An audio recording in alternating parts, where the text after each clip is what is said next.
Hey there, Alex here, and today I'm going to talk about how you can buy a home with little to no money down and how to take it from little to no money down.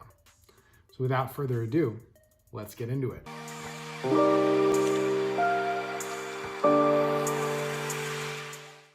Basically, there are 4 loan programs that you're going to want to look into depending on whether or not you qualify for them.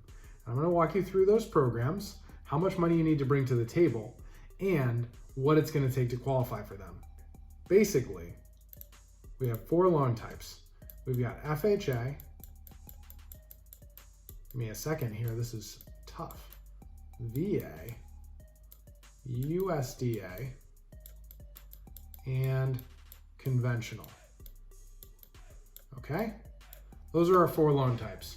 With the FHA, we're looking at 3.5% down. VA, we're looking at 0. USDA, we're looking at 0. Conventional, we're looking at 3 to 5, depending on your lender. With these programs, we're going to have different abilities. With FHA and VA, we're looking at 1 to 4 units. And with USDA and conventional, we're looking at 1, specifically to get 3 to 5% down. With FHA, you need to be buying a primary residence. Actually, that's going to be true with all of these. So just so you know, everything you need to be buying a primary to get these types of rates. With FHA, you're also going to need to go through their borrower education course. So education. With VA, you need to serve. You need to have served your country for at least 90 days of active service, 30 consecutive. With the USDA program, you need to be buying in a rural location. The requirements on that are pretty flexible. You can actually be relatively close to a city. There are plenty of places in Massachusetts within an hour of Boston that would qualify for a USDA loan. And conventional, it's pretty chill. You don't have to worry about anything like this. You just need to meet basic borrower requirements that you're going to need with any of these. Generally speaking, you're going to want to have at minimum with FHA a 580 credit score. VA, I think it's going to be pretty similar. And USDA and conventional, I recommend you really want to be at least at 620 to be taken seriously for these loans. As far as qualifying the properties, a key thing to note is that you need like an A+ condition for the FHA and VA loans. I'll give FHA an A. VA, you need A+. Now, this doesn't mean like quartz countertops or anything crazy like that. What it does mean is that you can't have peeling paint, holes in the walls, missing safety railings, missing light fixtures. All of this stuff needs to be tight. Condition needs to be really good. With USDA and conventional, you've got a little more flexibility. You're not necessarily going to fail because a couple of items are missing. But if the property looks really messy, expect your lender to be a little more skeptical on it. It's really important that you understand what it's going to take to get these deals done. A little bit of peeling paint, probably okay for conventional or USDA. Not going to fly with FHA or VA. That's the basic stuff here. Now, if you want to take these 3.5% and 3 to 5% down to 0, what you're going to need to do is look out for down payment assistance programs. If you decide to go that route, you're going to want to look specifically at lenders who offer those. They're typically structured as a second loan on top of the existing loan, and they might have requirements about what lender you can use for the primary loan. So that's just something to take into consideration if you're looking to eliminate this down payment.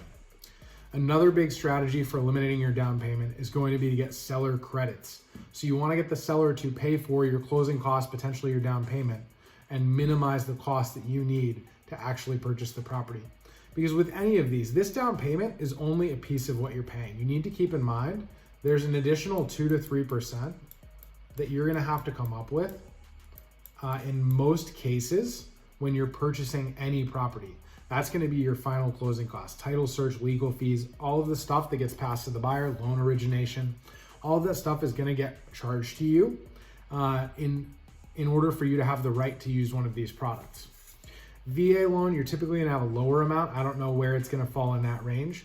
But with your FHA, your conventional, your USDA, look at those. FHA will be a little more expensive. Conventional is going to be a little bit cheaper. VA is going to be a little bit cheaper. But there's always some closing costs. You can get the seller to pay for it if you're lucky. And very last thing to keep in mind here, if you really want to get this, the best way to do that is going to be looking at properties that have been on market for 30 plus days. We know the market is crazy right now. You might be thinking to yourself, nothing sits. You're wrong. Go look for it. There's going to be some stuff in your market or very close to you that's been on the market for at least 30 days. And if you find it, you're going to save yourself a bunch of money because those sellers are officially aware, or they will be soon, that they are not pricing their property at a highly competitive rate. For you, if you're looking to buy with 0% down, you should be less worried about the price than getting the least amount of money out of pocket, if that's your priority. If you can get that, go snag that property. Pay close to what the seller wants, but get them to pay your closing costs, maybe even your down payment. There's a lot that you can do with a seller who's having trouble selling. Take advantage of that. It's a great way for you to get that property with no money down. And of course, as a last resort, you could try asking friends and family. 3% of a $300,000 property is only $9,000. It's actually not that hard to come up with that money if you know a few people who maybe just have a little bit more money than you do. So just keep that in mind. There are a lot of options in order for you to buy your primary residence with little to no money down. Of course, I personally think the best ones are going to be the FHA, and if you qualify for it, the VA, because those give you the option to turn your home into a cash flowing asset by buying a multifamily. With all the other types, you're going to have to hold on to that for a while and wait to either refi out, improve the property and sell, or what have you, to actually get any sort of an investment value out of your home. But if it's important for you to buy a home, these are your strategies for buying one with low money down. Thanks for watching and have a great day.